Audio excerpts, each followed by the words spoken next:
How's it going, everybody? I forgot where the camera was for a second because I moved it. Hello, everybody. My name is Bill Corey. I'm the Cubist. Welcome to the Cubist. This is the latest in our new series called Let's Learn, where we are going to be using the game table to actually teach a game as we go. So, welcome. Today we are going to be teaching the brand new game AuZtralia. You'll find out why I'm pronouncing it weird. This is from Shillmill Games. And published here in the States by Stronghold Games, designed, of course, by the great Martin Wallace, who I am a little bit of a fan of over the years. A couple of my all-time favorite games are his designs, Brass and Automobile, and a couple others I like, Steam, Age of Steam. He's done a lot of A Few Acres of Snow is excellent, lots of good stuff. Tinner's Trail. I have an entire cubicle behind me here of his stuff. Automobile is, of course, on there. Lots and lots of great stuff. So I'm a fan. So when I found out that he was designing a new game,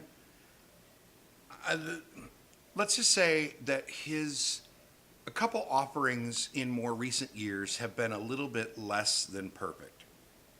And it's not that they're bad games, it's just that, as I've talked about on the show a lot lately, the world is full of sevens right now, and I had heard that there were a couple sevens in there. So I decided to pass on a couple of them. But then when this one came out on Kickstarter, hi, Paul. I haven't seen you in forever. How's it going? When I heard about this one on Kickstarter, Paul Incow from one of the developers from Stronghold Games, who regularly watches the show, said, yeah, Bill, you need to back this one because it is right up your alley. I feel like I have a pretty good grip on the kinds of games that you like, and you need to back this one. And I said, okay, great. So I did, because Paul's a very smart guy, and I know a lot of smart Pauls now that I think about it. Grogan, go eat some nachos. Learning how to play games on YouTube videos will never catch on. That's true. That's true. It's a doomed hobby, but it's still fun. So anyway, it arrived yesterday, and literally the moment it came into my apartment, I had a knife out, I was cutting open the box and punching the pieces, and a longtime viewer of the show, Ben, and Ben is my regular gaming partner on Tuesdays, cracked the game open, started punching, learned the game, played it, made one or two small mistakes, said, okay, we want to play it again, played it again. Then my friend Jake joined us for that evening, and we played it a third time that same day. We liked it that much. We were so enamored with the unique nature of this particular game that we played it 3 times in a row in one day. And I feel like I've got a pretty good grip on how the game works at this point. So I figured no time like the present, it's new hotness. It's something that, as usual, unfortunately, Martin's games tend to have slightly, weak is the wrong term, but the rule books are sometimes not as good as they could be. And so I thought, maybe, what the heck, let's learn it. So we are going to, Paul Inca is awesome. He is a very, very cool dude. I've grown to respect him quite a bit over the years since I've discovered of his existence. So anyway, so we're going to learn AuZtralia today, and I have taken the liberty of setting up a 2-player game right here on the table in front of me. So you are seeing what I'm seeing here. This is the basic setup of the game. We're going to be playing a 2-player game. We're not going to play the whole game.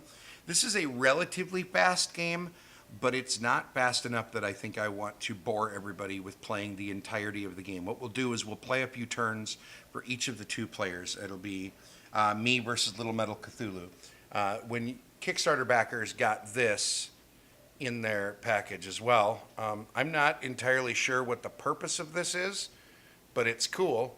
We used it to mark where the combats were happening, but nowhere in the actual rules does it say what that piece is for. So there are other pieces that you are supposed to use that are much less fancy, that are supposed to be for marking where you're going to have a combat. So spoilers, there's combats in this game. The basic idea behind AuZtralia, okay, is that you are part of the English Empire, and this whole game takes place in the same alternate universe as a previous Martin Wallace title called A Study in Emerald. and then, of course, A Study in Emerald, second edition, where, as a matter of fact, I can put the face cam back on, and we'll just cover up Little Metal Cthulhu for a little while here. In A Study in Emerald takes place based on the series of books, I believe, by Neil Gaiman, where the old ones, the Cthulhu old ones, took over in the 12th century and took over the world. They were successfully summoned, they took over everything, and then a resistance is formed in Victorian England led by one Sherlock Holmes, who starts the resistance and forces the old ones out of Europe, specifically England, I believe. And the old ones and their loyalists, the people that were loyal to them, end up retreating to some unknown place. And what we find out is that unknown place is AuZtralia. So what you are doing in this game is you are colonizing AuZtralia. And while you are doing so, it has already been completely taken over by the old ones, which are represented by these tiles. And then the number and the color on the back of the tile tells you how dangerous that old one looks to be. And you have to not only colonize and create a functional little economy here, but you also have to harvest resources that you'll use in order to further your goal. And you have to kill a bunch of these old ones. So that's the theory, is you're wanting to clear AuZtralia of old ones so it is safe for humanity to live here. So that's the basic premise. Now in gameplay terms, what's actually going on here is that this is a victory point game. You are going to be playing a set number of turns-ish. I'll explain that in a minute.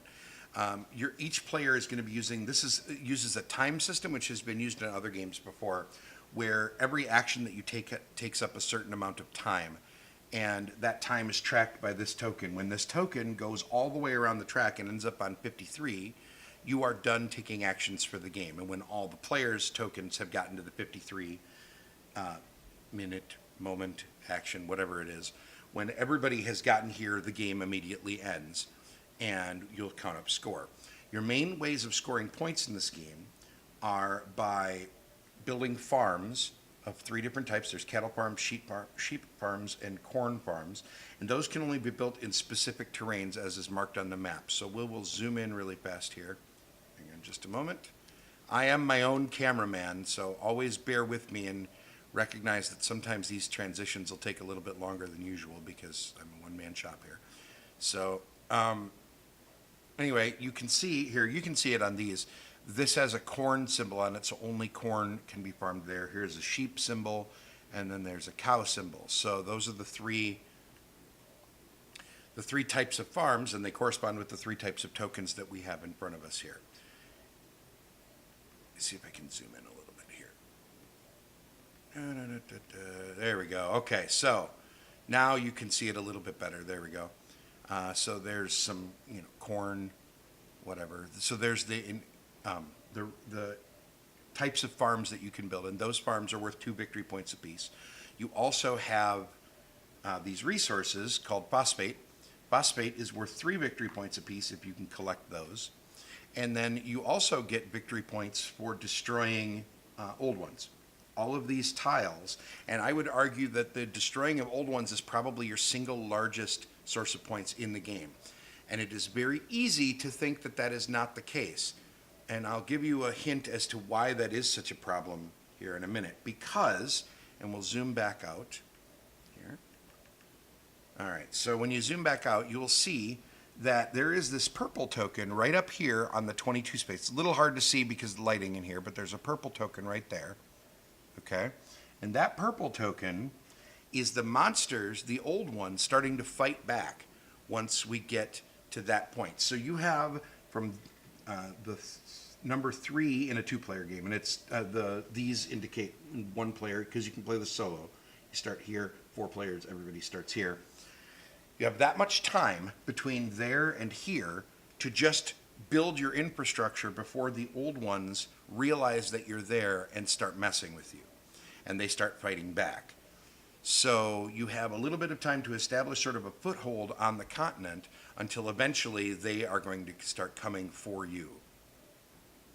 And once that happens, they start advancing their time marker and taking automated turns via this Old Ones deck here, okay? And also these the Revelations, which are this deck. This is a tiered deck here, which starts to get scarier and scarier. And those Revelations, think of them as like events that happen at regular intervals.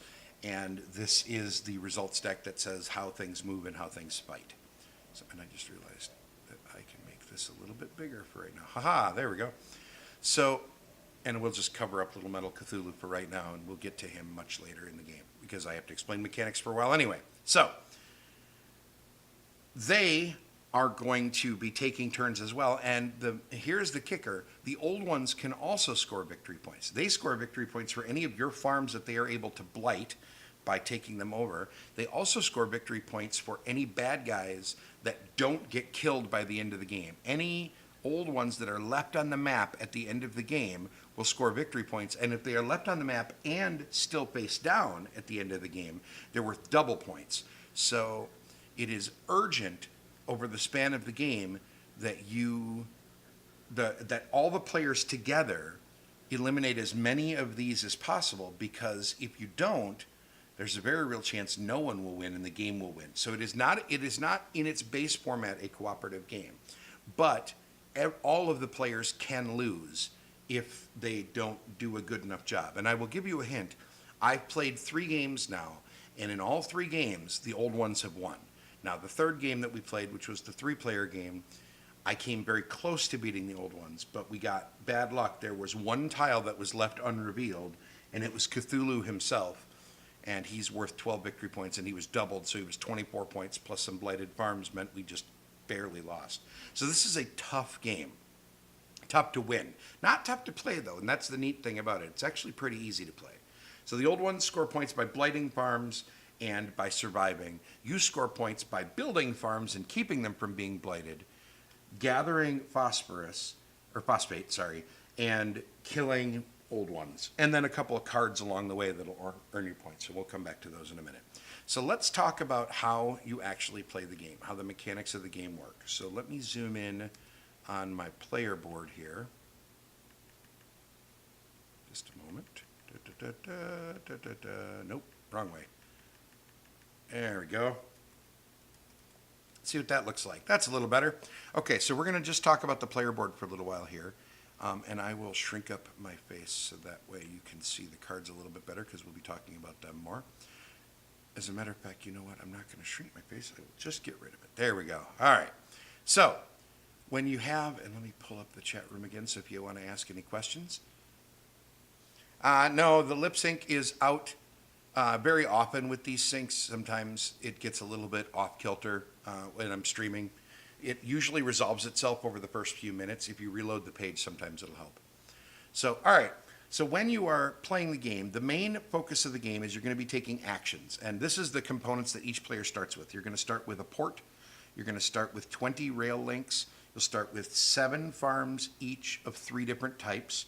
You'll start with 20 cubes. These cubes are used in a few different ways, but they start off in your HQ. You start off with 3 discs. One of them is over there on the time tracker, like I showed you before, and the other 2 are here as sort of extras. They're not particularly necessary, but they're there. Each player also starts with 2 iron, 2 coal, and 4 gold. Okay, and these are the resources that you're going to spend to take some different actions. And on your turn, when you take an action in this game, you're going to take 1 cube from your HQ, and you're going to put it on any of these action spaces that exist on your board. If there isn't already any other cube there, no problem. You just put the cube there and take the action. If there is a cube already there and you want to take the action again, you have to pay 1 gold for every cube that is already there from here before you can place the next cube. So that would cost me 1 gold. If I wanted to take that action yet a third time, it would cost me 2 more gold, because there were 2 cubes already there when I placed my cube. Okay? One of the actions you can take over here is just recovering all of your cubes. And if this sounds a little bit familiar, it probably means you have played other Martin Wallace games before, because he's used a system similar to this in the past. The one that I'm reminded of, I believe, is ships. It uses a similar action system to this. Not exactly the same, because in ships you have a limited number of these cubes. And you theoretically do have a limited number here as well, but the limit is mostly pointless here, in that it's really only there because they only give you 20 cubes. I have yet to see in 3 games anybody run out of cubes or even really come close. You'll use like maybe 12 to 14 of your cubes before you're forced to return some, and you'll see why, because gold is a little bit hard to come by. So anyway, you're going to be taking these actions. The first one I've already explained, which is taking all your cubes back. That allows you to then not pay gold. Every action, however, takes time, and it's a little bit hard to see, so I'm going to grab a different player board and hold it up so that way you can see it a little bit more clearly. You'll see that circle there, and I'm just going to zoom in on this one, that shows a 1 in it. That means it takes 1 time to take that action, okay? So, and this is how you move along that track that I showed you before with your disc. This track here is every time you want to take an action, you have to move your disc 1 time. And then after a player takes an action, we look back at the track, and the person that is farthest to the rear on the time track takes the next action. And if that person is still at the rear, they might take multiple actions in a row. And that'll actually happen fairly often, especially once the old ones start moving. They will very often be at the back, and they will take 1 or 2 actions because they always only take 1-time actions. We'll come back to that. All right, so this is getting back your cubes. Here are 2 actions that are going to allow you to build rails. This is one of the most important actions in the game, and we're going to zoom up on this again by using another player board so you can see it a little bit more clearly. There are 2 action boxes, which means you can theoretically put cubes in each of those, and they are separate actions. However, you'll notice one of them takes 2 time and one takes 3. You'll also notice that they show different hexes above them. That's because the 3 different terrain types have different costs to build in. If you want to build in the hills, which are the green hexes, you're going to have to take that bottom action, which costs 3 time. If you don't want to build in those and you're willing to just build in coastal and outback hexes, then it's only 2 time each. So let's zoom back out on the map for a second so that way you can see what I mean by all this. And then we'll zoom back in on the player board in a minute here. All right, so you'll see the 3 different types of terrain. If you want to build a rail, you're going to start the game with your port in some location. And it is in reverse turn order. So red would pick a port first, and red will go there. Any place with a port symbol is fine. And then we'll have Little Metal Cthulhu start, and he'll go somewhere else. He'll go down here. This seems like a good place to start a port. All right, so this is where you start the game. And now whenever you take actions, you're going to be building from your port into the rest of the world. So let's just go ahead and take the first action for yellow right now. Because the first action you're typically going to do in this game is you're going to have to build rails so that way you can do anything else. Because one of the things that happens in this game is rail establishes a network, and basically along that network is where you can take all of your actions. However, your rail always has to be able to trace an unbroken line back to your port. So the first action we're going to take is yellow is going to take an action by placing 1 cube, and they're going to put it right here in this 3-time space that allows them to build 2 rail links. Okay? The cost to take a rail action, right here, you'll see there's 1 black and 1 gray box there. That means an ore and an iron. I'm sorry, a coal and an iron. All right, so that's the cost. So he's going to pay 1 coal and 1 iron. And by the way, I have the stocks of resources off the table, so that way they aren't in the way. I just have cups of them sitting off to the sides here. So bear with a little bit of that confusion. All right, so I paid a coal and an iron, and now I can put 2 rail links out connected to there. So I'll go there and there. All right, and now I am, in this case, it looks like I'm building towards a phosphate, but maybe I'll go here instead. And you'll see why that might be a better idea in a minute. It's tempting to go for the phosphate. Hello, come back. Oh, good, the autofocus isn't. Lovely. This is what happens when you hold too many things up. There we go. All right. Anyway, so now we've built 2 rail links with our first action, and that takes us 3 time because that's the one that goes through the hills. So we're going to move the cube or piece 1, 2, 3 time segments up. So now it's red's turn, and red is going to do something similar. And because there's all of these hills right in front of where you have to build, this is a very common start to the game. So red is going to do the same thing. Red's going to pay a coal and an iron and build 2 rails as well. We'll build this way. Okay. Now, if any part of that rail link has to be in these hills, then you have to take that action that I showed that shows the hills. So even if you're building out of the hills into something else, so if my next build was here, that still requires that same action because any part of the rail link is dealing with hills. So the hills are harder to build rails through. Surprising how that works, huh? All right. So, and then red would move 3 times as well. Now you'll notice that red is on top of the stack, assuming that I can get my fat fingers to do it. So now red gets to act again. So now this is one of those things where players might get multiple turns in a row. So one of the other actions that you can take here is the mining action. So red will do that. The mining action says collect all of a single type of resource in any hex that is along your rail network. So right now, my rail network consists of these 3 hexes, so I can mine all of the gold from one of them, promptly throw it all over the place because I'm a klutz. Never mind. Where did it go? I have to pick it up before the cat eats it. So there you go. So anyway, I picked up 3 more gold from that space, and I definitely didn't throw any of them all over the place along the way. You didn't see it. It didn't happen, right? That's how that works, isn't it? I think that's how the internet works. If it didn't see it, Pixar, it didn't happen. Oh well, we'll find it some other time. Anyway, we mine. This is what live streams are like with me, folks. Sorry.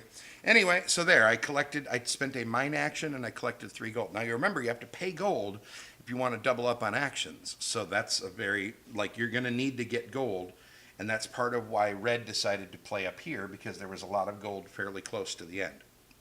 And I should point out, before I get too much farther, I want to point out that the board is randomly seeded every turn. There are not printed spaces where specific things go. Instead, see this icon right here? This little, let me see if I can zoom in on that without.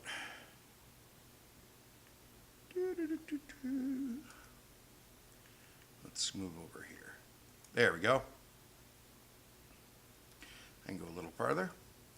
All right, this icon right here, this little all-seeing eye, that is a seed icon. At the beginning of the game, during setup, you have a whole stack of these tiles that show that icon on them. And you place one of them on each of these, then you flip them over, and they show you how to seed the board with regard to that hex. So if this one had been here, this tile says we put 3 gold here, 3 coal here, a phosphate here, and an old one here and here, as an example. Now, obviously, that's not the one that I drew for that space, but I didn't want to bore you by doing the entire setup and spending 5 minutes doing that ahead of time, so I just kind of preset it up ahead of time. But you get the idea. So that's how you seed the board. So the board is randomized every game with lots of different monsters and resources. Places. So, sorry, folks. Sorry for the delay. A couple weirdnesses happening here. Here we go. All right. Anyway, so the board is randomized. Red has taken another turn and mined, which takes 1 time. So we'll go there. And now it's yellow's turn because yellow is at the back of the pack. And basically what we're going to do is we're going to play the game in 2-player mode until we get to where the old ones start to act. And then we will start to, I'll show you how that goes a little bit along the way. So yellow gets to take a turn. And yellow is also going to mine. And yellow is going to mine these 3 coal. All right. And that takes up 1 time. And now it's yellow's turn again. And yellow has 1 iron left, but he can't build rail into any spaces that have old ones. So now we'll show you another action that you can take.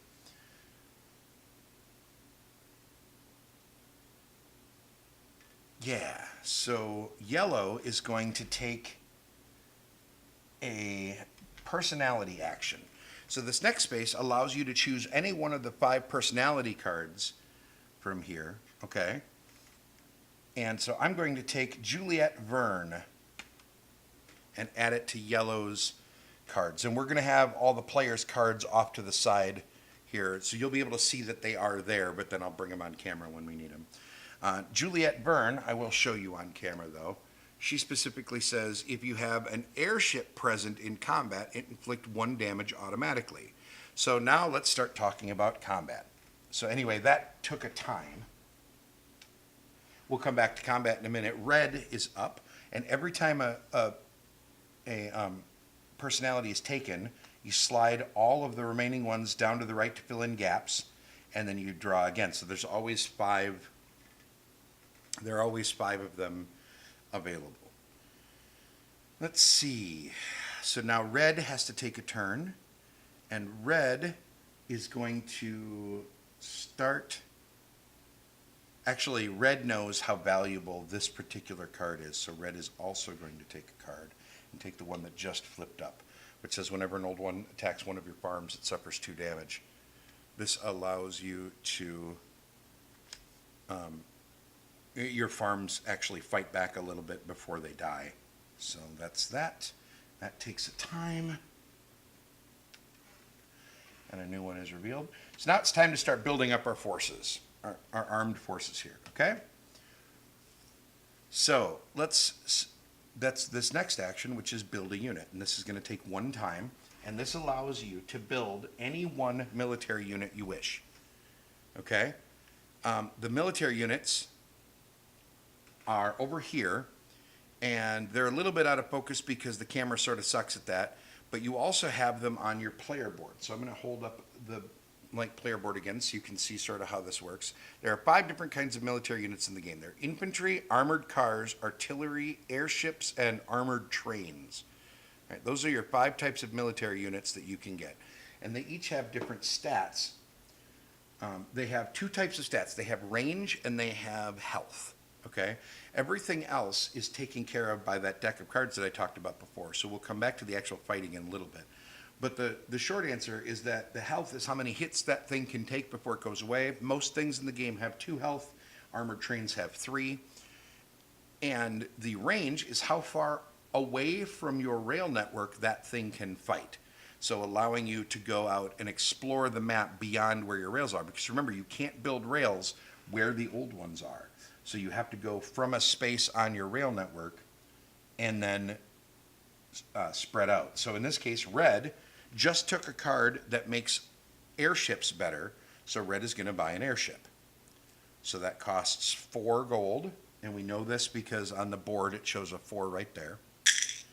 You take an airship and put it in your barracks. Okay?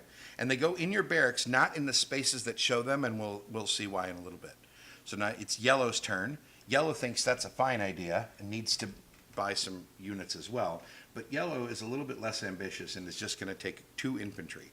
Now normally you can only buy 1 unit with a single action. However, infantry, if you see on the board here, shows 2 $1 units. For a single action you can buy 2 infantry.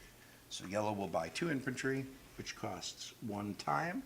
And now it's yellow's turn to take yet another turn. Yellow really wants more of these resources and is willing to pay a little bit more for them. So yellow is going to spend a gold to place a cube in a space that already has a cube because it already had 1. So yellow is spending a gold and is going to build 2 more rail units, or 2 more rail links in the hills. Because there's gold there, and there's this big pile of stuff there. Oh, except for red's. Bill's an idiot and was looking at the wrong color. So hold on, try that again. We'll just back that entire train up. See what I did there? Ha ha ha. Goodness gracious. Red will probably be doing that in a minute. What is yellow going to do? Yellow has 2 infantry and would really like to see what's going on with some of these. So red will fight. All right, so we're going to take an attack action. All right. I haven't explained attack yet, and I have skipped over import-export. We'll come back to that in a little bit. But let's talk about an attack action. Attack actions, at this point, what you do when you want to attack, you pick a space that you want to fight, and this is what we've been using Little Metal Cthulhu for. You pick a space that you want to attack, all right? That space obviously has to have an old one in it. Thank you, Paul. I appreciate it. Enjoy. I hope Mrs. Rules enjoys your dinner. Thank you. All right. So you pick a space that you want to attack. Yellow wants to see what kind of old one is defending this pack of coal here because it's right next door, all right? And it's in one of the lowest numbered hexes. We'll come back to that in a minute. So I'm going to attack there. So first off, you declare where you're going. Then you have to declare what forces you are going to send. So in this case, we're going to send both of the infantry, and anything that is being sent, you put up here into your expeditionary force area, all right? The time markers that are shown here tell you how much time this attack action is going to take you. So in this case, it's going to take yellow 1 time because he only sent infantry. And no matter how many you send, okay, it only takes 1 time because you see that 1 time in the upper right-hand corner there of the infantry box? You could put 427 infantry there and it would still only take 1 time. Obviously, you can't have 427 infantry, but you get the idea. So, he's spending 1 time to go attack this space. So what we do is we reveal the tile, and we found a Migo. A Migo. I have no idea how to pronounce that. I never have. We found a Migo. And we'll take a look real quickly at the Migo so you can see what it is. It's the flying icky critter thing. There we go. There's some focus for you. All right, so it has 2 stats. It's got a health of 3 and 2 victory points if you kill it. So we're going to put it back on the board there, and now we're going to start fighting. Combat in this game is really simple, which is part of why I like the game so much. Every round of combat, you decide as the player whether you want to attack or withdraw. If you attack, you flip the top card from the ancient deck. So we're going to attack. And you look at the row that is showing the monster you are fighting. So in this case, we're fighting a Migo. On the left is how many points of damage is, for every icon that matches a type of troop you have there, you get to deal 1 point of that damage. So there is all I have is infantry, so I'm looking for infantry symbols. There's 1 infantry symbol there, so I did 1 point of damage. And I will record that by taking one of my cubes and putting it on the monster.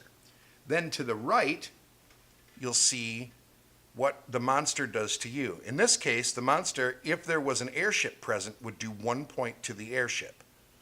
Now, red is the one that has, and I did it again. I'm so good at this. There we go. Try that, Bill. There we go. Yellow didn't send airships, so no damage is done because it only affects airships, okay? So that's the end of that round of combat. That's it. It's that easy. By the way, all the discard piles are going off the table here just to keep things honest and easy. And now I have to refocus because this camera sucks at this. There we go. All right, so now it's time for me to decide, do I want to spend another round of combat or not? The answer is, of course, yes, so we'll flip another card. We'll show you that one. The Migo shows an armored train and an infantry, so we hit it again for another point of damage, which is very exciting. And the only damage it would do is to an airship. Because we don't have an airship, we don't take any more damage. We're doing really well. So we'll go again.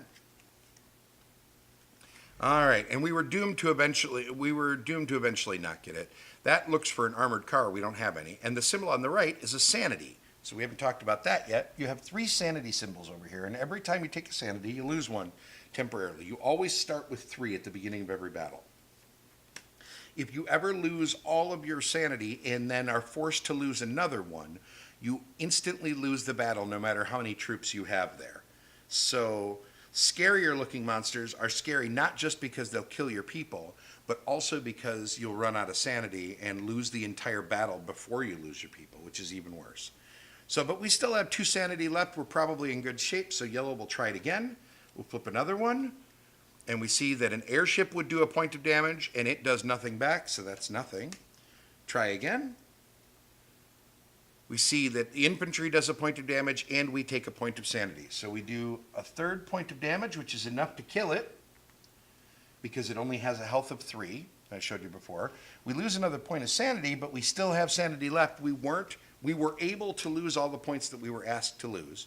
So we aren't defeated. The monster is defeated, so it gets removed from the map. We reclaim all the cubes that we used to beat it. We put those back over there, and the monster will go into our victory point pile over here, which is, again, just off camera. Maybe you can see parts of it there. So now we've cleared this space, and then we remove Little Metal Cthulhu because the battle is over. So now we've cleared that space of monsters. We earned ourselves 2 victory points, and now we've freed up these resources so that way we can build a rail there to go get them. All well and good. So now it's Red's turn. Red has a choice to make, and Red is going to build more rails. This is the action I wanted to take a minute ago. Paying an extra, there's already a cube there, so I have to pay a gold, and I'm going to spend 3 time, 1, 2, 3, and build 2 more rails with Red. In this case, because I'm building in the hills, I had to use that extra action again. But I want to get to all those lovely, luscious resources that are laying around there because, well, we need that stuff if we're ever going to make anything of ourselves in this game. So I've built there. It's back to yellow's turn again. Yellow is going to take another action, and yellow has a lot of access to coal and iron, but this huge excess of coal that doesn't really do anything for him right now. So yellow is going to spend 1 time and take an import-export action. And this definitely is absolutely not because I want to show you what the import action does. And it absolutely is. All right, so spend 1 time, and we'll take an import action. Import-export is either obtaining coal and iron or selling coal and iron. You can make 2 transactions. They can both be the same. They can be 2 different. You can even take an iron for free and then sell it for $1. You can take coal for free or sell it for $1, whatever.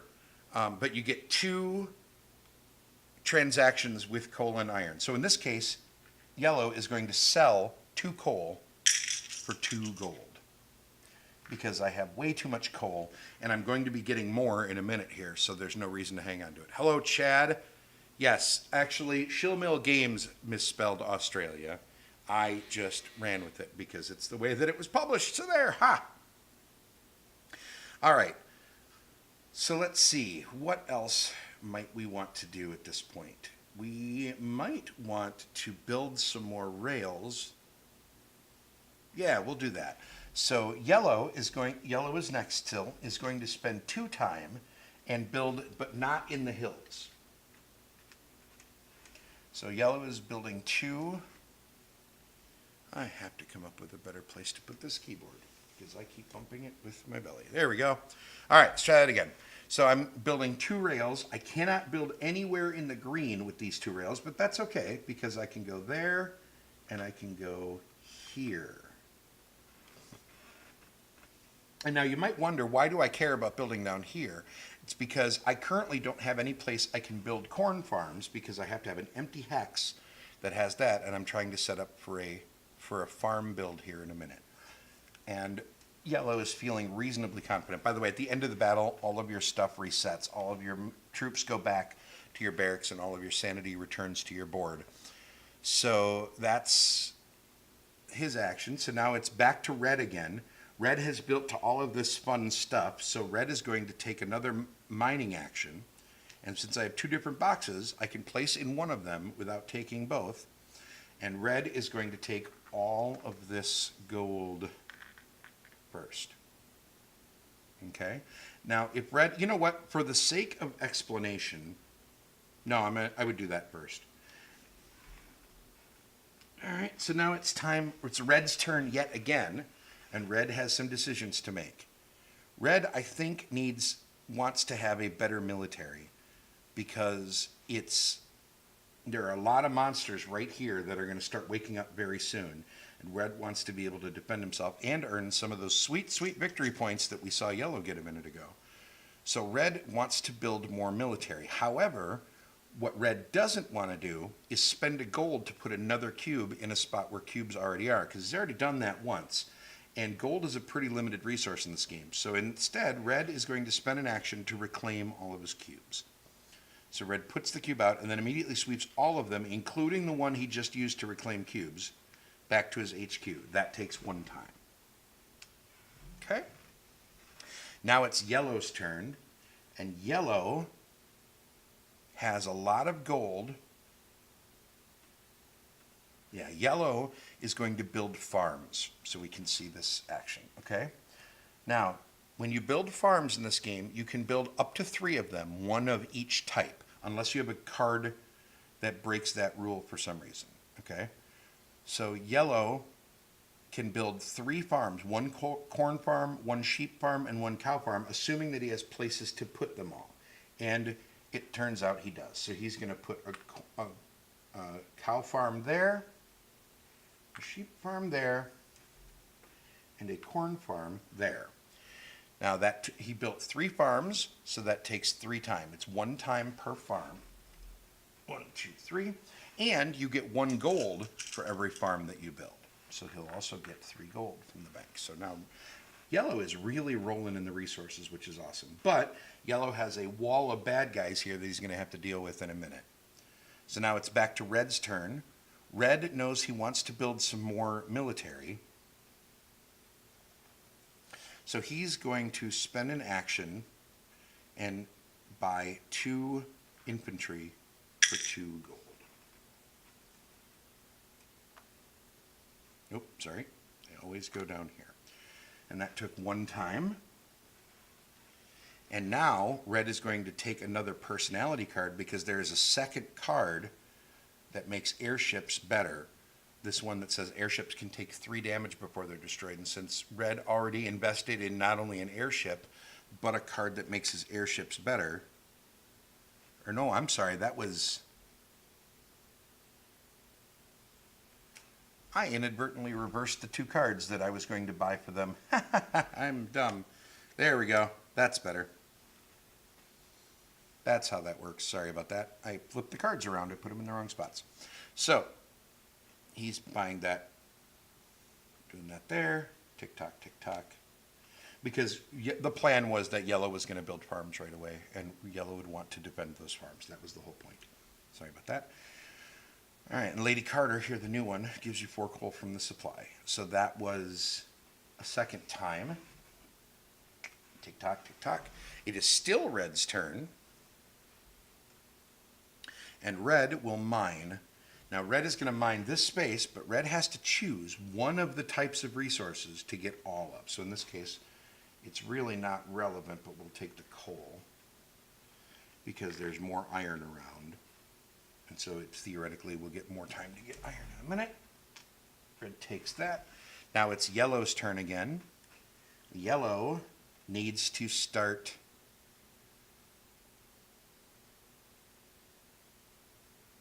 Yellow is going to take a mining action and mine this coal that he built to for 1 time. And then Yellow has a cube in every single location on his board at this point, except for the one that reclaims cubes. So if he takes any more actions at this point before recovering cubes, he's going to have to start paying gold. And that's not a particularly good thing to do because, as I've mentioned, gold, it doesn't look like gold is particularly scarce, especially for Yellow right now because he's collected so much of it.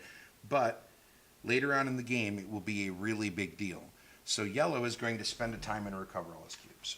So he would put a cube out here and then just recover all of them. I personally think that there's no reason to go through the motions of placing that other cube, but what do I know? All right, it's Red's turn. I am not a world-famous game designer. I'm just a YouTube dude, so my vote does not count nearly as much here. Ha, ha, ha. So it's Red's turn. Red could harvest again. or mine again, which doesn't seem like a terrible idea. Yeah, red will mine again, and he'll take the other type of stuff that was sitting on that same space. And that costs 1 time. And now we're starting to creep up on where the bad guys are going to start waking up. So it might be time to start going on some expeditionary forces. So red is going to go fight. So red is going to decide where he wants to attack. He's going to attack this space. Okay? That is 1 space away from his existing rail network. So he can send any units that have a range of 1 or greater. Infantry have a range of 1. That's that bottom left number there. So he'll send them. And airships have a range of 4. So they can definitely go. And more importantly, airships have a time requirement of 0. So airships don't cost anything in extra time to send along. So it'll only take 1 time to conduct this fight. So now we reveal the tile and we see what it is we're fighting. And it's a temple. All right, so temples count as old ones, but they have a special property in that there are event cards later on in the game that will summon really big bad guys at temples if they are still on the board. So they don't seem super scary until you realize that they can generate more bad guys that can thrash all over you. So we'll start fighting it. So I'm going to flip a card, and I'm looking at the temple thing, and it shows a cube. That means that it hit me for 1 point of damage. I have to place that on something, but I can't place it on airships unless the airship unless the airship icon is depicted here next to the temple. And it isn't. It's only a cube. So it has to go onto my infantry. Oh, and by the way, I forgot. If I have an airship present, I inflict a damage automatically when the battle starts. That's one of the cards that I bought a minute ago, which is why I wanted to make sure that it went on this player, because this player is the one that has the airship. So that was our first flip. We'll keep going. The next one shows another cube, so we get a second cube. And because the number of cubes is equal to the number of health on the stack that they're on, the unit dies, and the cubes are removed. So now I still have infantry. It didn't functionally change the combat. It just means that I've lost an infantry already. So do I want to keep going? Of course I do. The next one here. Infantry do a point of damage to the thing, which is good. And I lose a sanity, which is bad. We'll keep going. Infantry do a point of damage to the thing, which is good. And I lose a sanity, which is bad. We'll keep going. If I had any cannons present, they would do 2 points of damage to it, which would have been great, and I take a point of damage, which is bad. So now I have a decision to make. Do I want to keep going, knowing that if I take another hit on this infantry, I die? And the answer is no, so I'm going to withdraw. So all withdraw does me is you remove the combat marker from the board, you remove all wounds from all of your guys. Wounds on the bad guys stay unless they are zombies. Zombies specifically heal at the end of every combat because they're jerks. So I did an initial foray in order to get rid or do some damage to that thing, and it sort of worked. We made some progress. That's something. So red didn't earn any victory points, but, and I'm just going to say this because it doesn't happen very often, but it's a rule that bears mentioning. If yellow came and attacked this thing and ended up killing it, you would look at the cubes that are on it, and every player that did at least 1 point of damage to that thing would get part of the victory points. So those 3 victory points would be split, and they are split by using these victory point chips they give you a few of. You don't use very many of these chips. These are really only if you have to split larger creatures that were killed by multiple players, which from our experience in 2 and 3 player games did not happen very often. I have not played this yet at 4 players, to be 100% honest. But so it's possible that at 4 players it's more likely.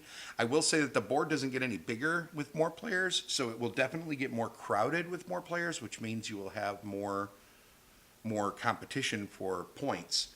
But I also noticed that in a 2-player game, it was very hard to clear all of the monsters out. whereas in a 3-player game, we almost got them all. So take that for what you will. So that was red's action. Now it's time for yellow to do something.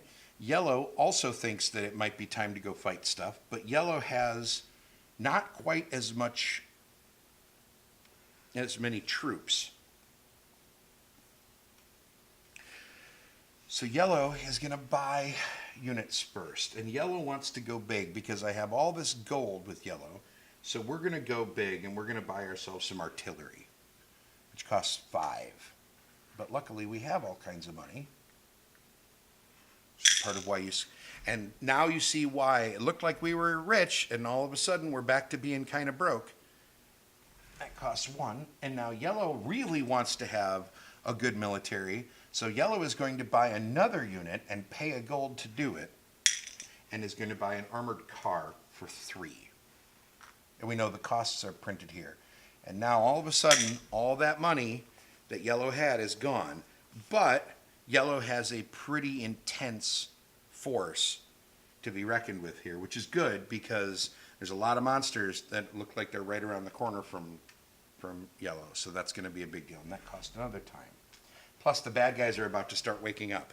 So now it's red's turn again.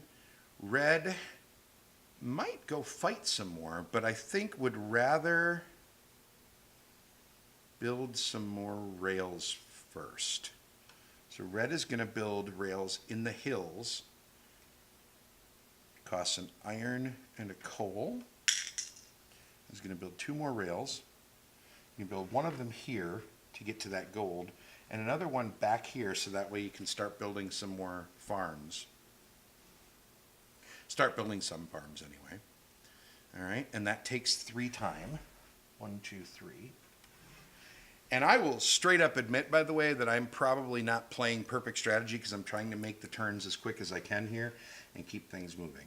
So now yellow wants to fight.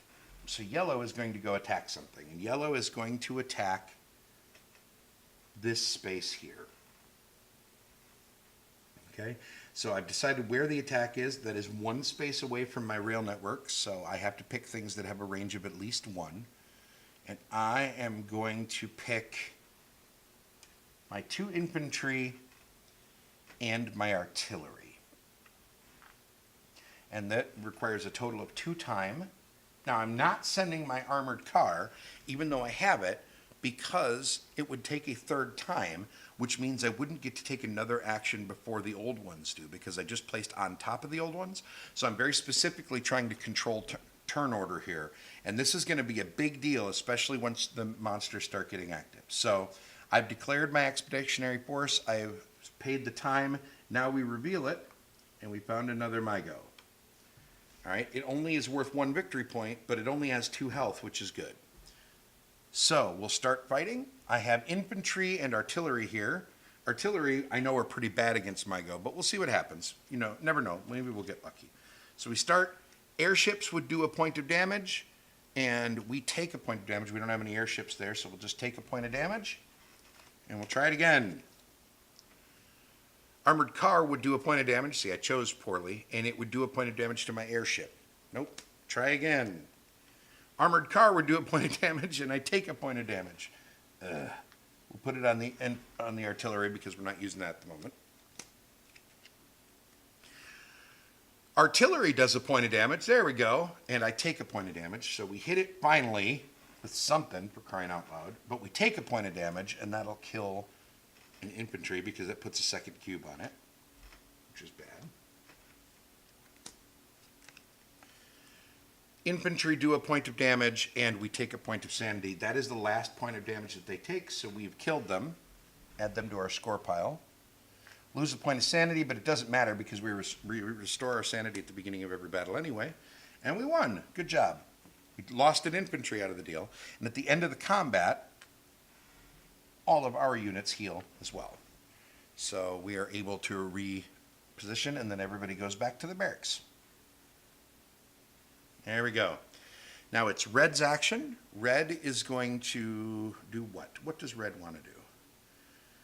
Red kind of wants to build farms because he needs some money. But he doesn't need money. You know, he kind of does. Farms are how you win the game, right? What he does need money because he needs to do something about that temple before it's too late. And it gives you a chart here in the rule book and also on this quick reference thing that tells you which units are good against which things. So I know I'm dealing with a temple. Infantry are great against them. Artillery are great against them. Airships are average. So red, infantry and airships are the best things that I can do. So maybe I don't particularly want to attack again. You know what? Here's what we'll do.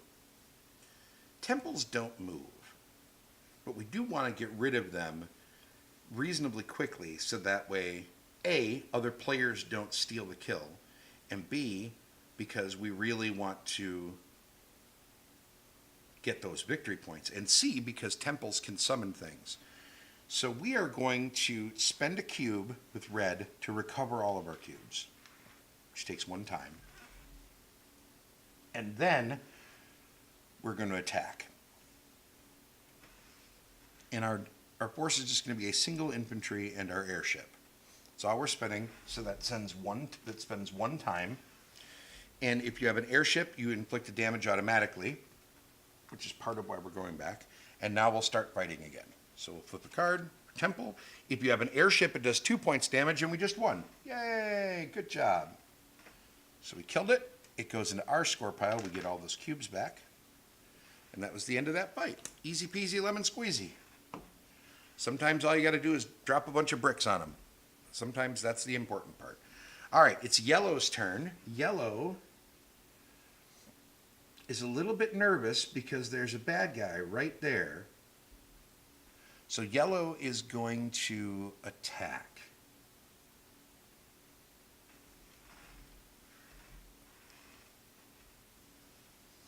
Yellow's going to attack. So yellow is going to send... You know what? Yellow is just going to make sure the job gets done and send all 3 types because you don't know exactly what you're walking into. Nah, we won't send the artillery. We'll just send the armored car and the infantry. So we're spending 2 time. And we declare where we're going first. Sorry, I did that out of order. So I'm going here, which is range 1 away. So I'm going to go to that space, and we're going to flip it. And it's a kangaroo. We discovered nothing. So there are decoy tokens in there. And in a way, that's good because it's not a monster. But in a way, it's bad. It means we just wasted 2 time units organizing troops to go kick a kangaroo's butt, which is not amazing. And now because we wasted all the time units, it'll be even longer until we get a chance to take an action. And now you'll notice the purple token is at the back of the pack, so the purple token gets to go. So the first thing purple token always moves 1 time forward, and if that time is on one of these lit up, lighter colored things, we have what's called a revelation. So we'll take the top card from the revelation deck, read it out loud, and do whatever it says. In this case, it says, no event, so nothing happened. Good job, us. All right, and for these, I'm just going to put these on the bottom of the stack because I'm running out of discard pile room off camera. All right, and then the monsters look and see, are there any mobile old ones face up on the board? There are not, so there is no movement phase. Normally there would be a movement phase here where we would flip 2 cards, but we'll get that in a minute. We're just not there yet. So the next thing we do is it is still at the back of the pack, so purple will act again. We'll go 1 space forward. This is not a lit up space, so no revelation, and there's still no movement, so we have controlled them enough that they aren't going to beat us up, which is a good thing. Now it's red's turn. Red continues to forget to put things back there. And red is feeling pretty confident, so red is going to build some farms. So I'm going to spend 3 time because I'm building 3 farms. 1, 2, 3. And I'm going to build a cow farm here, a corn farm there, and a sheep farm here. It's the only place I can. All right, and that gets me 3 gold, 1 gold per farm I just built.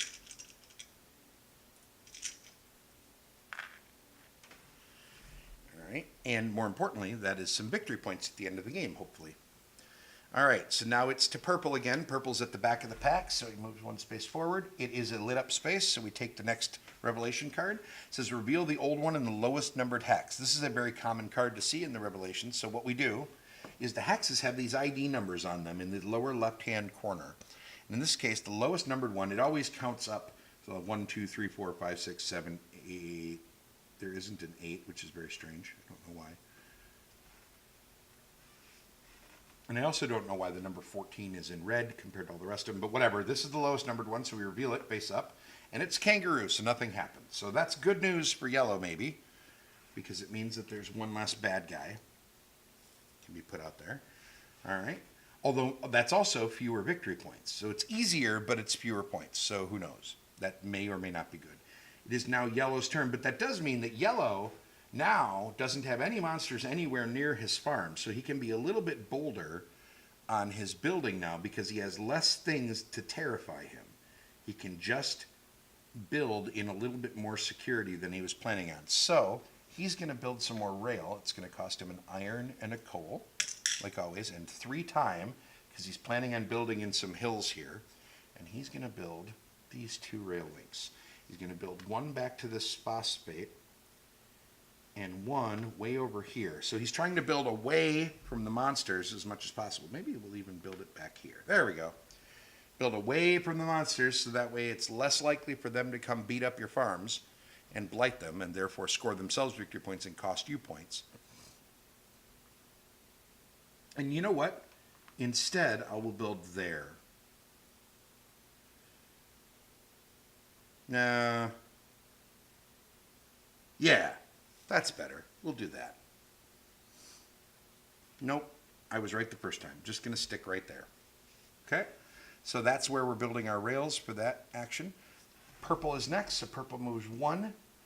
No revelation and no mobile monsters, so we ignore it. Goes again because he's on top. That's a revelation card. So we go here, reveal the old one in the lowest numbered hex again.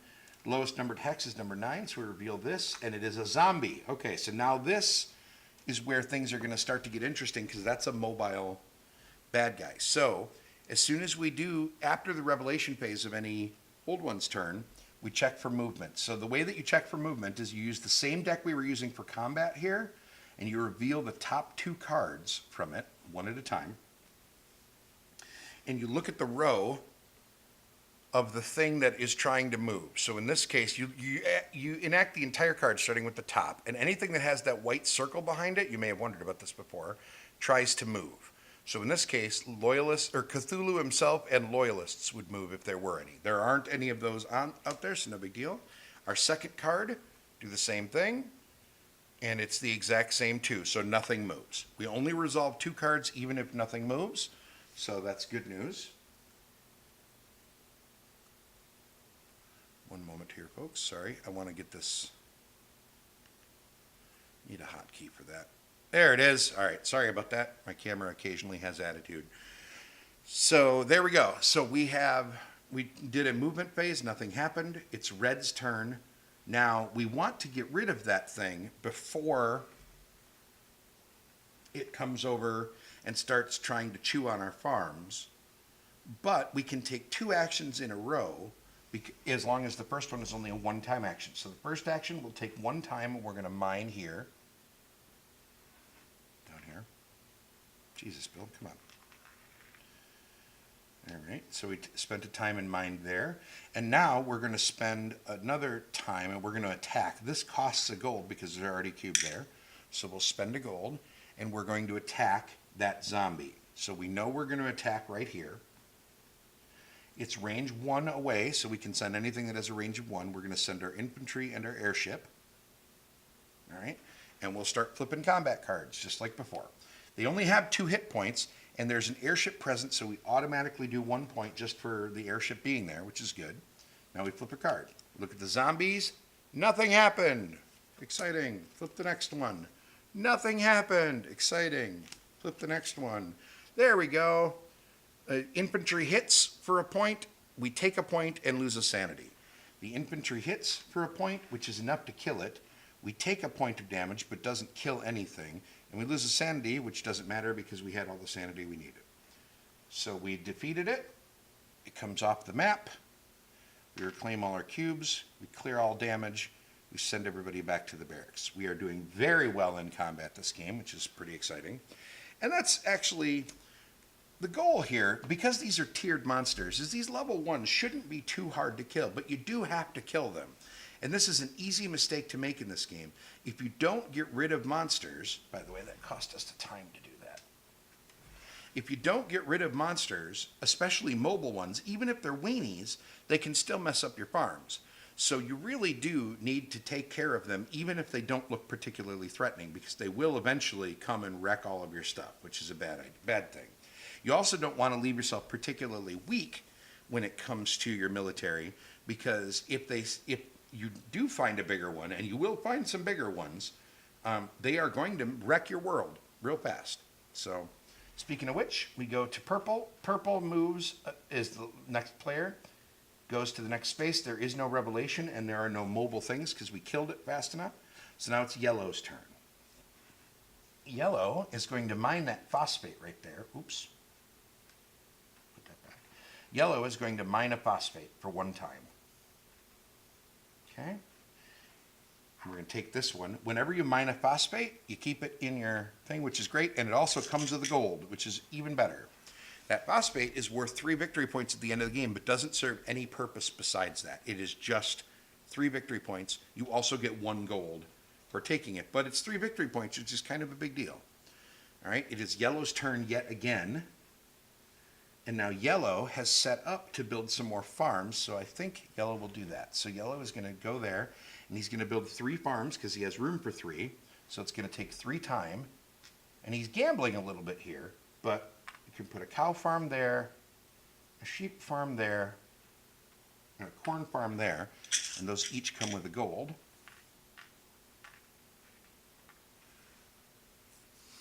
So now yellow is in a pretty good position. There are no monsters anywhere near him, and he's got a bunch of farms built up, and he has a card that lets him defend those farms. All right, it's purple's turn. Purple goes here. That's a revelation space, so purple flips the top revelation. Assassinations. Remove the 2 rightmost personality cards from the display and draw replacements. So this is an important card. The rightmost 2 personalities leave the game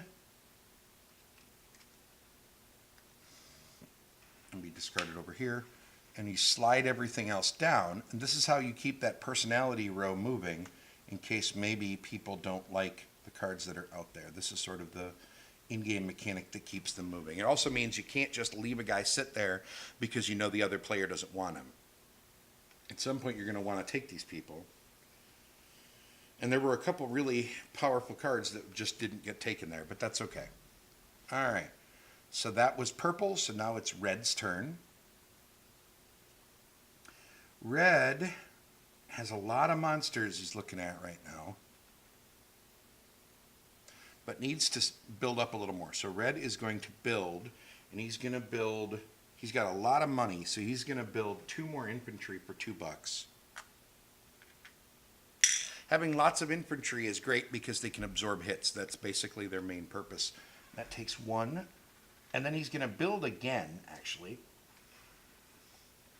And put another cube on build, and he's going to spend a gold. And he's going to build something amazing. He's going to build a... what does he want to build? He'll build an armored car for 3. Down to armored car or artillery, and artillery are good against everything except Migos and zombies. Armored cars are good against everything except Cthulhu and Shoggoths, and he doesn't think he's going to see very many of those. Like, Cthulhu is in the 3s. So Cthulhu, if he exists on the map, is one of those 3. Shoggoths appear in 1s and 2s. So it's very possible I could see a Shoggoth, but hopefully not anytime soon. That's the goal anyway. So that was red. Buying again, right? Yep. So red goes here. Purple takes another action. Not a discovery, no mobile units. Purple takes another action. It is a discovery, so we flip the next card. Reveal the old one in the lowest numbered hex, which in this case is right here. So we will reveal this, and it's another zombie. And now there are mobile bad guys, so we will do the movement phase. So we flip 2 cards. The first one, the zombie has a circle, so the zombie moves. So this is interesting. The zombie, or mobile bad guys, always move towards the nearest player disc that exists on the board. The nearest player disc is right here, so he will move be the most direct route possible to that disc. So he'll move 1 space that way for his first movement. And the second one, the zombie does not move. So that was the end of the movement phase. So now red realizes that there is a zombie coming right at his space. So it's time to probably deal with that. So red is going to attack.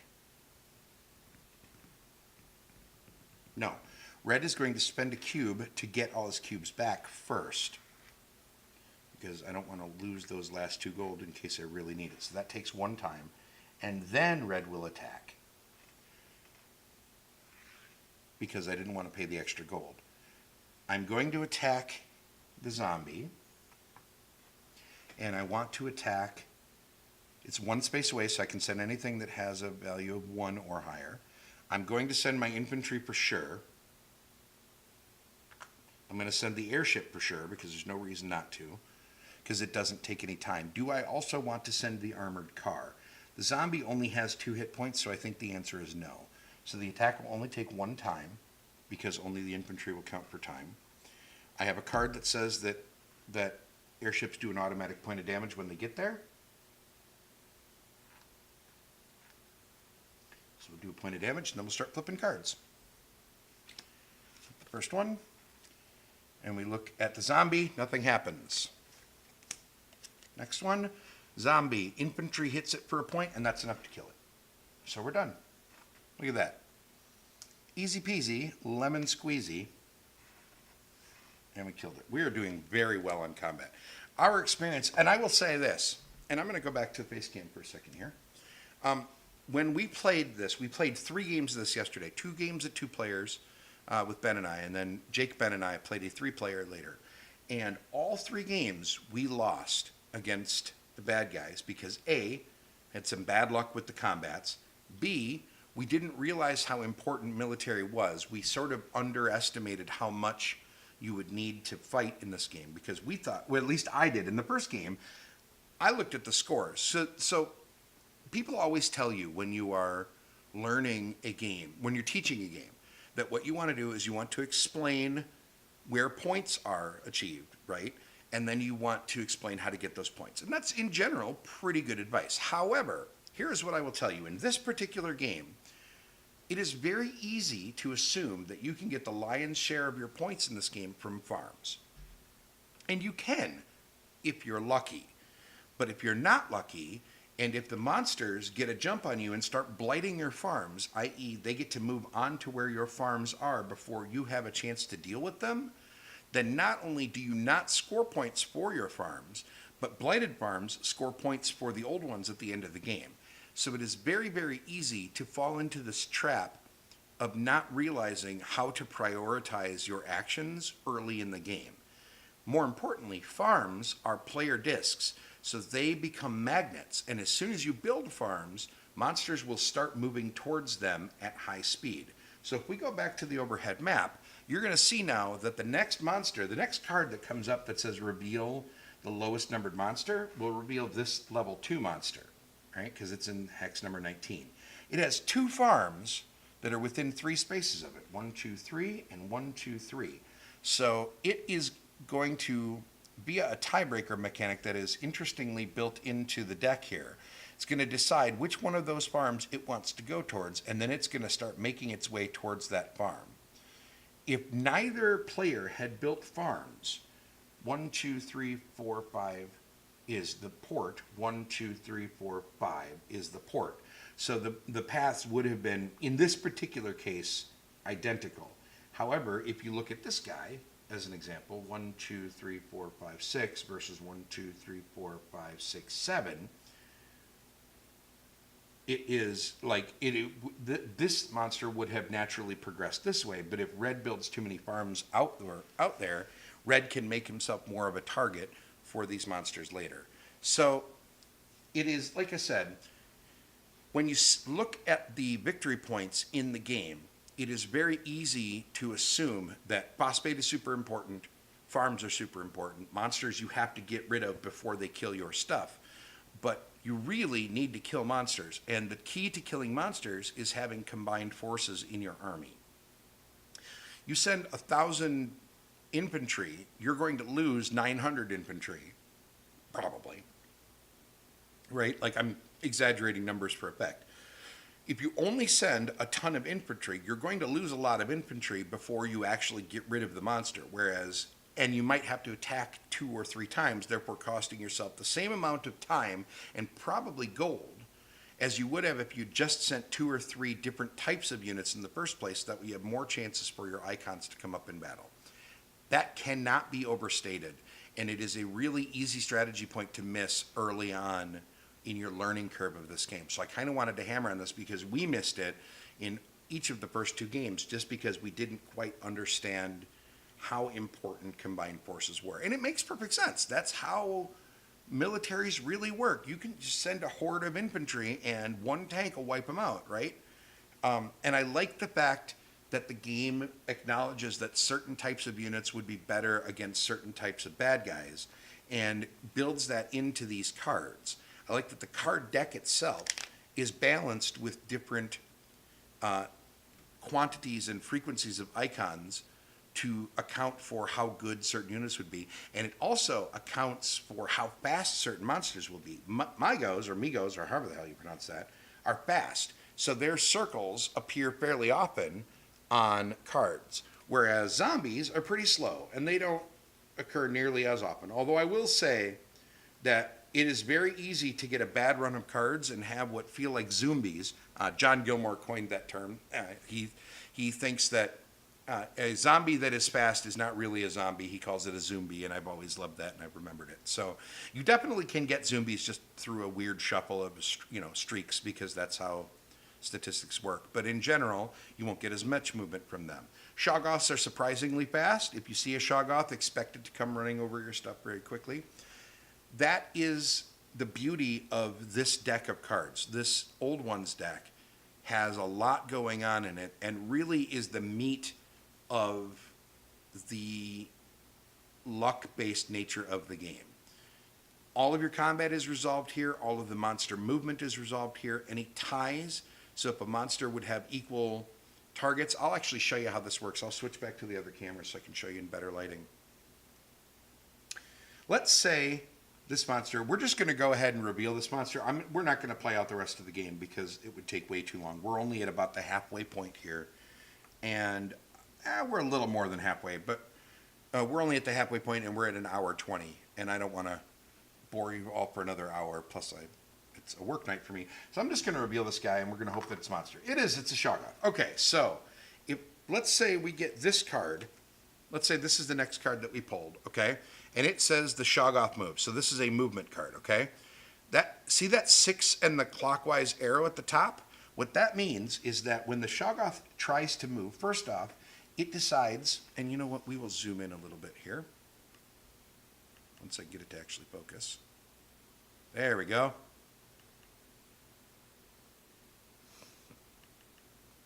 Okay, how did I do? Am I pretty close? Nope, wrong way. All right, how'd I do? Is that pretty good? Yeah, there we go. All right, so the Shoggoth, actually, can I even zoom in further? No, that's the farthest I can go. Okay, so the Shoggoth has 2 potential targets. It's got this farm and that farm, which are equivalent.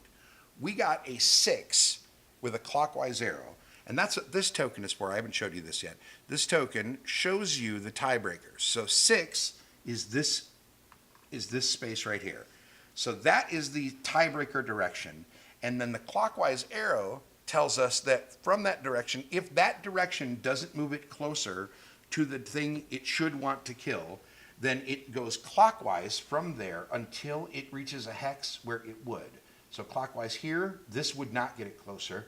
This would, so it'll go there. And that's the tiebreaker. And now, from this point forward, it has a very clear which one is going to be its closest target.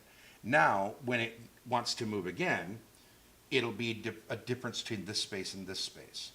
So in that tiebreaker system, every time you flip a movement card that wants a monster to move but the monster has a dubious choice, it could go either direction, the monster will move via the tiebreaker circle at the top of it, which I think is kind of brilliant.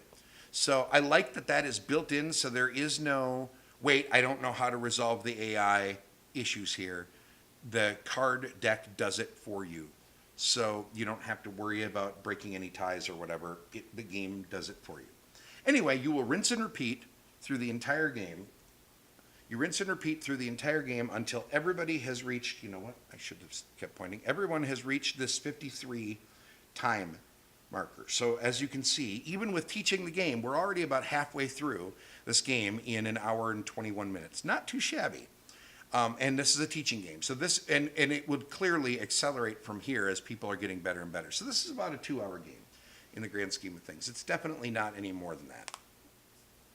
So you now know how to play AuZtralia from Martin Wallace and Stronghold Games. You know, you've seen every action and how it works. You understand the basics of the strategy. You can see, I'll show you if you want here. I'll show you, there we go. I'll go back and I will show you the big monsters. Let me see if I can find Cthulhu himself. Every game, there he is. He didn't get put out this time. Every other game that we've played, he has been in that far corner of the map. But in this case, Cthulhu himself, if he shows up, is worth 12 victory points if you can kill him, but he has 15 hit points, which makes him really hard to kill. Come on, focus. There we go. So if Cthulhu shows up, you're pretty screwed. He is beatable, I think, but boy, it would be hard to do. He's in the level 3s. There's only one of him, thank God. All of the other monster types exist in the level 3 tiles in different frequencies.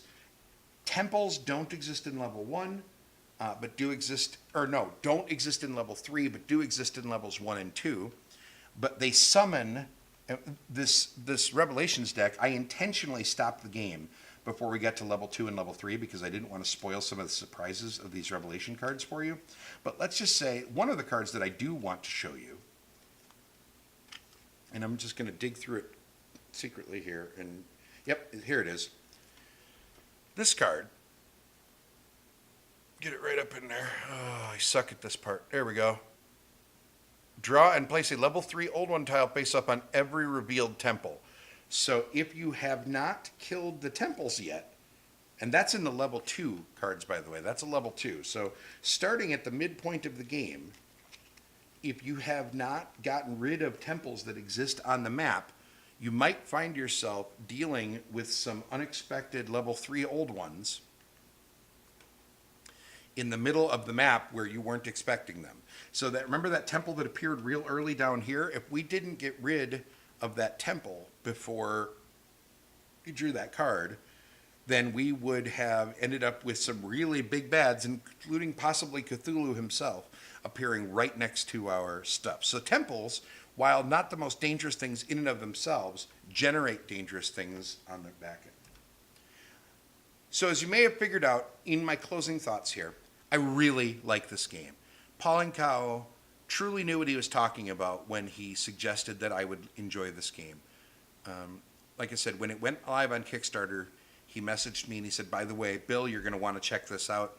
I feel like I'm paraphrasing slightly, but he felt like he had a good enough grip on my taste in games that he knew I would enjoy this, and he was 100% correct. This is a fascinating game that does some really interesting stuff in a way that I have not seen presented before. It is a resource management game in that you have to figure out how to get enough iron and coal to be able to expand your rail network, but you also need enough gold that you can keep taking actions without having to spend that one time in order to recover cubes. However, you can't be too afraid of that, because if you get too wasteful and you blow all your gold just taking action after action, you'll be crippled for money later. You'll be forced to build farms to get money. And once you are forced to build farms, you are basically saying, come on, old ones, come this way. Please, come eat my head. And you don't want that, obviously, because if you're not militarily prepared for them to come to you, you're going to get wrecked. In the first game that we played, I built a bunch of farms because I ran out of gold. And then the farms just slowly but surely got pounded on one by old ones. And eventually, all of my farms had been blighted. And I scored a grand total of like 9 points. It was terrible. In the second game, an old one that I didn't feel like was particularly dangerous popped up right in front of me and then walked down the line of my farms or my rails to my port and eliminated and killed my port and killed me, which ends the game instantly. That's another thing. There is no player elimination in this game. If your port ever gets conquered by the old ones, the game instantly ends and scoring happens right at that moment. And I will give you a hint. If that happens, the odds are really good the old ones just won, because that will usually be too early in the game for you to have revealed most of the old ones on the map, which means all their victory points double. So basically, if anybody's port gets conquered, everybody loses. And that's exactly what happened in that game. Although when my port got conquered, I still had more points than the other player who had had a really bad run of luck and didn't expect the game to end as quickly as it did. We still lost, we both did, but I beat the other players. So you can choose to think of it as one of the players still wins, but really the goal here is you don't just have to beat the other players, you also have to beat the old ones themselves and remove enough of them from the map that they are no longer a threat to humanity in general. The game also has a solo mode and a fully cooperative mode. I have not explored either of those yet. I intend to explore solo mode over the span of the next couple weeks. However, with this being the Extra Life weekend coming up on Saturday, my focus is on multiplayer games and getting as many games under my belt as I can before Saturday so we can play all this fun new stuff that I've got. So I have not explored solo mode at all. I have not explored cooperative mode at all. I do know that they give you 2 small decks of cards, one for solo challenges, which is what you're trying to do as a solo player, and one as 2-player variant cards. So you can flip one of those and change the game up slightly if you only have 2 players to make the game a little bit easier. I have a feeling that you need that because, remember, the rest of the board doesn't change with 2 players. So you have fewer players, fewer resources, fewer turns across the board to get rid of all of those old ones. And it is, if the board seeds heavily, and these tiles, these seed tiles that I created the board with, here I'll show you a few of them there, some of them have 2 old ones apiece. And a matter of fact, a lot of them have 2 old ones apiece on them. And if you get 2 old ones on every tile that pops up, and there are 13 tiles that come out every time you play the game, you're going to be looking at 26 old ones on the map. That's a lot. And, I mean, to give you an idea, we had 4, 5, 10, 17. So we had significantly less than 26 on this map that you just saw. And there were still a lot of old ones at over the halfway point that had not been touched yet. So yeah, there's a lot. It is a tough game, but it's a fairly snappy, quick game. The only downsides, there are a couple downsides to the game. I don't want to paint it as the best second coming of the perfect game. It's not. It does have a couple of issues. As I mentioned at the beginning of the game, I don't think the rulebook is particularly well written. It's not the worst rulebook I have ever seen by a long shot, and I always get nervous saying that, especially if I happen to know somebody that worked on the rulebook, and I'm sure I do in this case because I tend to know a lot of these people.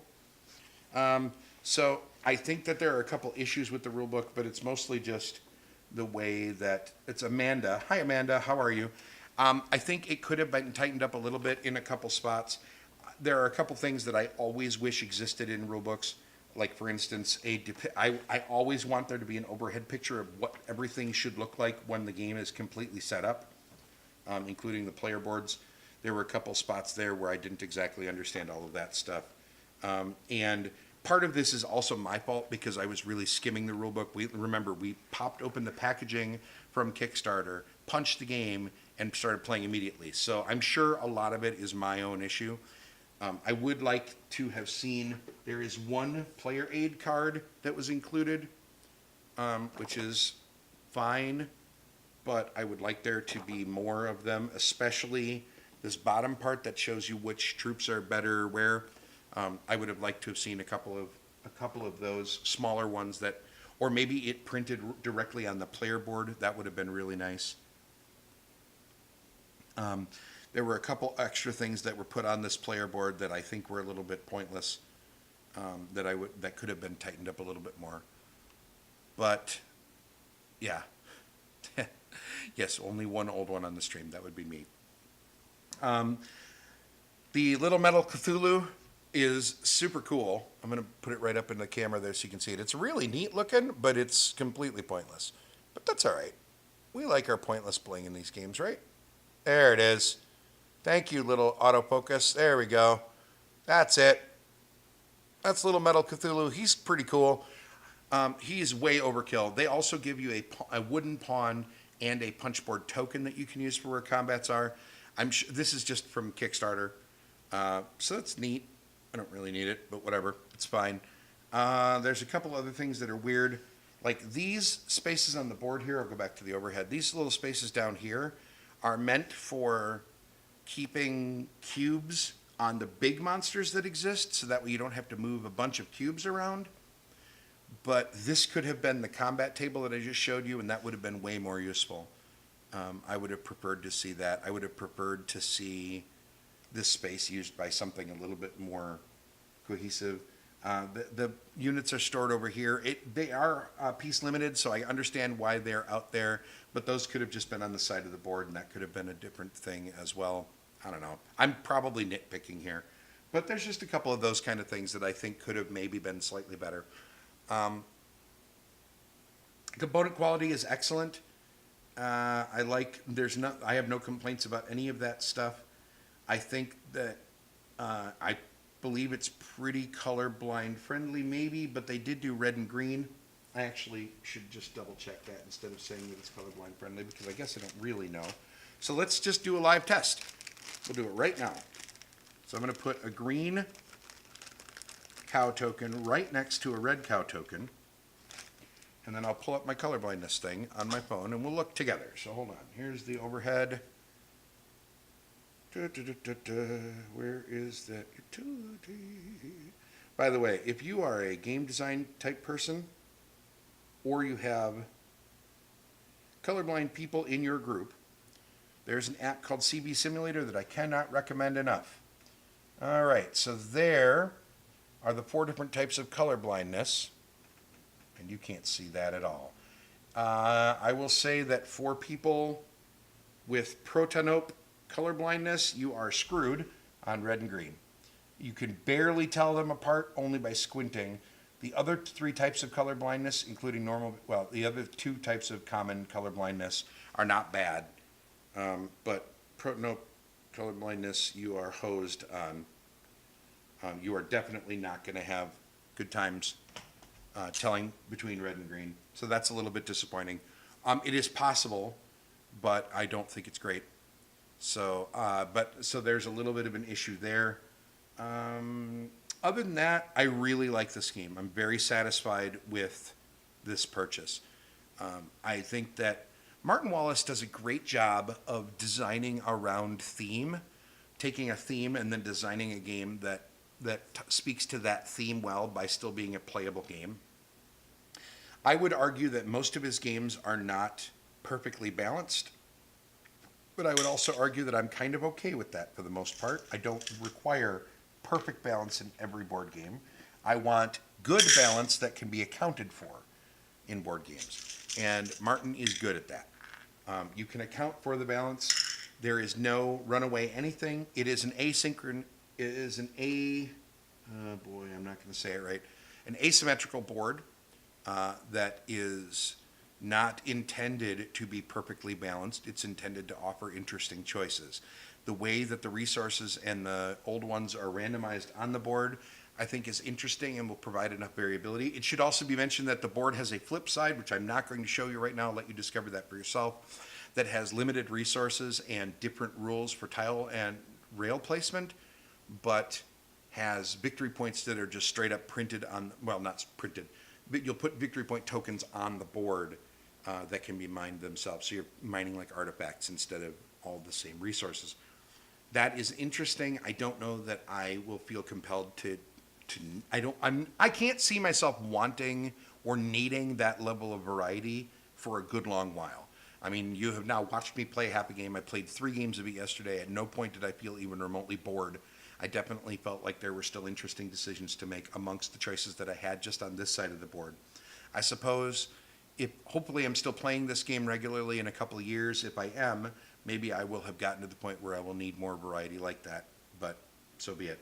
The Revelations deck, by the way, is a tiered deck of 3 tiers: tier 1, tier 2, and tier 3. There are 10 cards in each tier, and you use 5 of them in any given game, so there's some variability, not crap tons, but some, enough that you won't see everything. The personality deck is reasonably thick. You will probably see most of them in a 3 or 4 player game. It'll just be the order that they come out. That's a little bit disappointing, I guess. I would have liked to have seen slightly more cards there so that way you don't see everyone. This is the same sort of complaint that I had with Through the Ages. Is another one of my all-time favorite games, but Through the Ages, you can plan for certain leaders to eventually come up all the time. It's actually worse in Through the Ages because in Through the Ages, you know that those leaders will come up during certain eras of the game. And in this case, any personality could come up at any time because it's just one big deck. So I wish that there was a little bit more variety there. I would like to see this deck be about 50% bigger. I would like to see this deck, which is, I think, the meat of the game and the most interestingly designed component in the game. I would like 2 or 3 of these decks. So that way we can shuffle them and have a bigger deck, because we were reshuffling this entire deck every, I don't know, probably 5 or 6 times during the game, because you go through a lot of these cards every battle. Every time you fight, you're going to flip 5 or 6 of them, and every other turn, starting in the second half of the game, you're going to be flipping at least 2 of them per movement. Sometimes you'll be flipping 6 of them at a time per movement. Hint, hint. You flip these cards a lot, so you're going to be shuffling this deck often. If you are a sleever, this is the only deck I think you really need to sleeve. I don't think I would bother sleeving any of the other cards. I mean, of course, if you're a sleever, you're going to sleeve all of them anyway. Go for it. But you will want to sleeve this deck. Now, having said that, I've played 3.5 games, and the cards are showing no sign of wear, so they are good quality cards. They have a nice flex to them. They aren't... I am one of those evil heathens that ripple shuffles and bridges cards, so my cards tend to get a little bit wavy looking in the middle after I play with them a bunch. No issues here that I have noticed so far. So I guess I wish the decks had the cards had a little bit more variety. If they decide to go the expansion route with this game, and I think that will depend entirely on the success of the game, I would like to see the first expansion be just a bunch of cards to expand on those decks.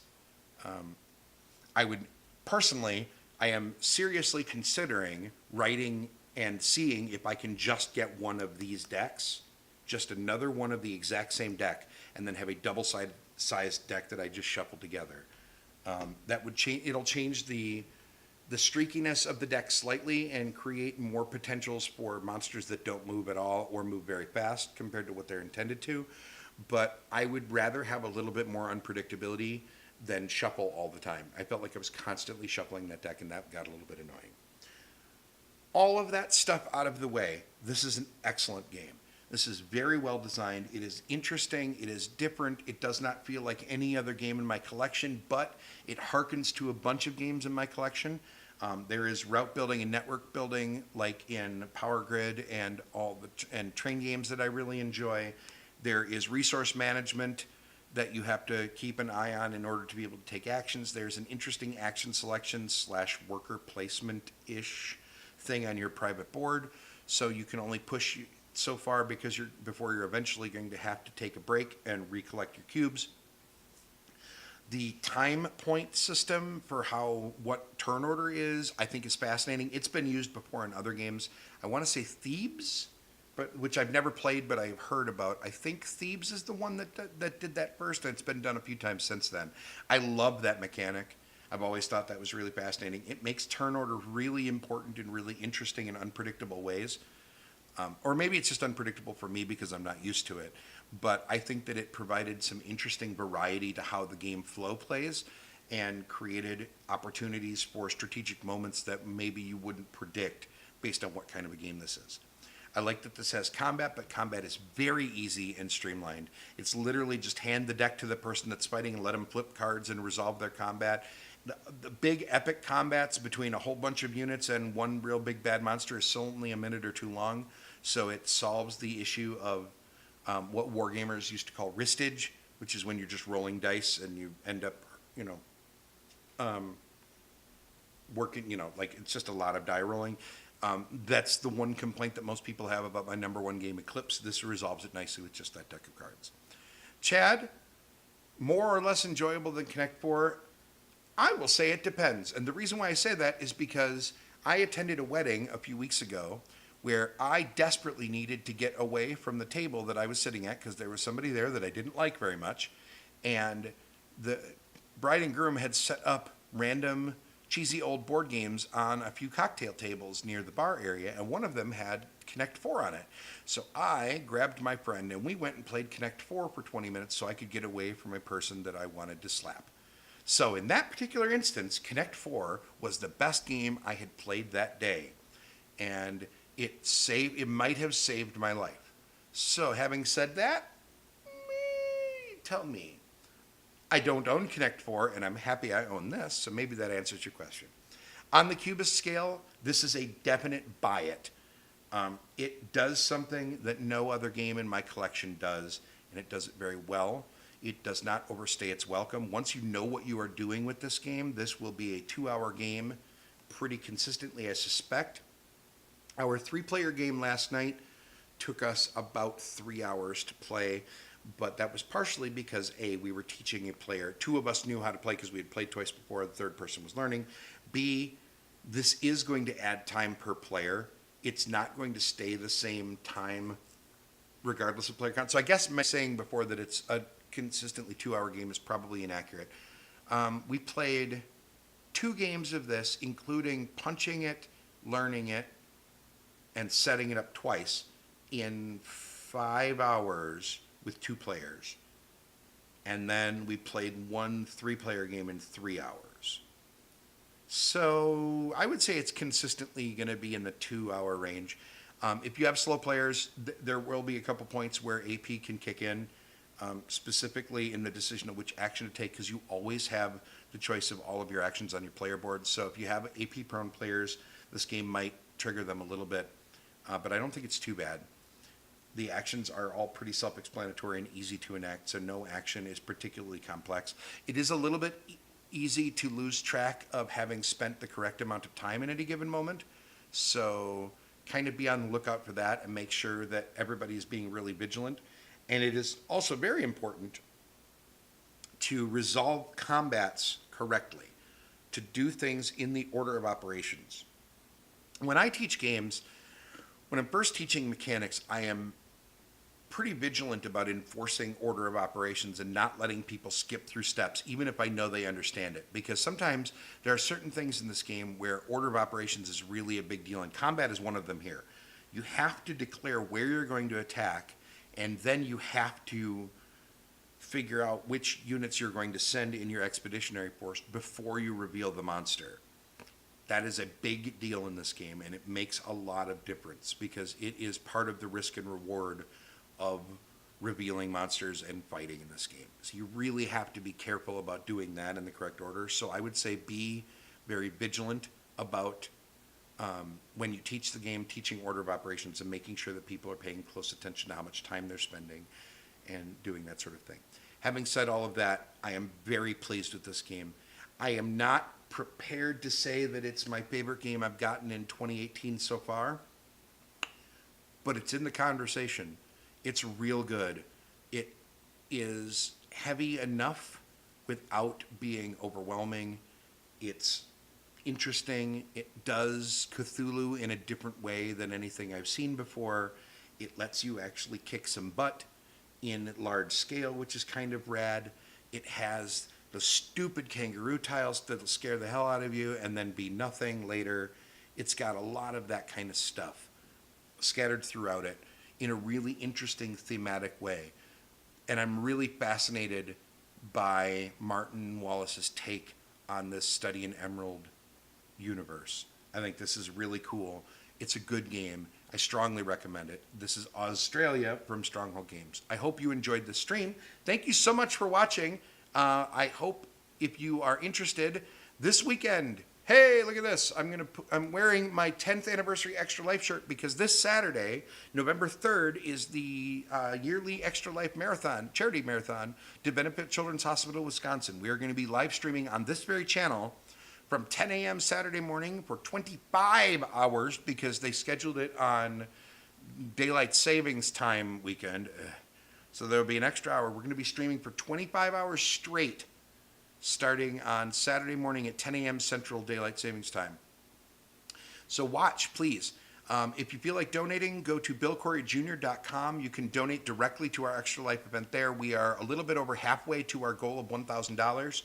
And I know for a fact that we're going to have some donations coming in on the day of. But even more importantly, for every $25 you donate to this charity, we're going to enter your name into a raffle bucket to win some stuff. We have a bunch of games we're going to be giving away, a bunch of them donated by Brandon Kemp of The Shuffle and co-host of The Cubist fairly often.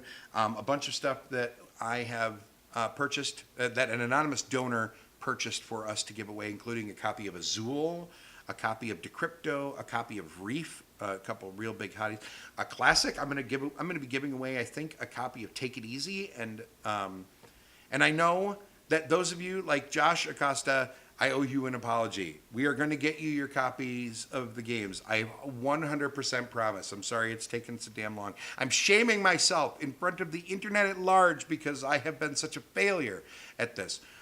So hopefully, if you win, I have a whole table full of stuff I need to ship. I'm so far behind.